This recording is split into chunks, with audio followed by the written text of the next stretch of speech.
Now at 5, crews in Noble County spent close to 12 hours battling flames that broke out overnight at a lumber company. Good evening. Investigators are still trying to figure out what sparked the fire at Frick Lumber. News Channel 15's Randy Spieth was at the scene today, and he joins us now with more on tonight's top story. Randy? Mark and Heather, fire officials say they might not ever know how the fire started. That's because the building was destroyed. It was a scene all too familiar to Ford Frick, the owner of Frick Lumber. In 2004 was down in this picture here.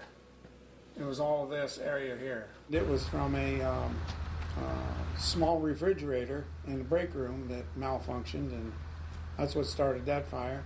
Late last night, crews battled another fire at the lumberyard, the fourth one in the last 8 years.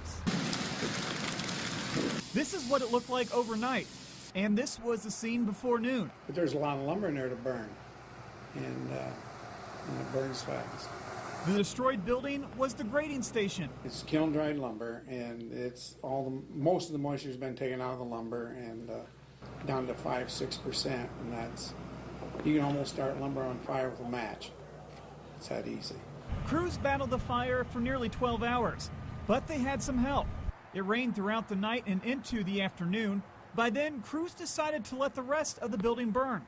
The fire no longer posed a hazard of catching any of the remaining buildings on fire or firing up to such a degree that it presented a risk to the individuals there. Fire crews left the scene a little before noon today. Despite the building behind us still smoldering, that didn't stop the 20 people who work here from coming in to do their job.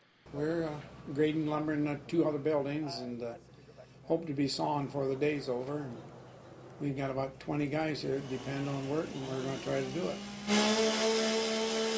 It'll just make it inconvenient for a while. Frick said after every fire, the company has rebuilt, and it plans to do so again. He told us he lost close to $120,000 in materials, but the company is insured. Mark, back to you. Thank you, Randy. And viewers have been sending in pictures and videos from that fire all day long. Here's one from Charity showing the fire from a little higher up. And here is another one that was sent in by someone who was driving by. We really appreciate everyone who sends us news tips, pictures, and video. You are truly our eyes and ears in the community, and it is easy to do that. Just use our Report It feature. It's available both on Wayne.com as well as on our mobile app.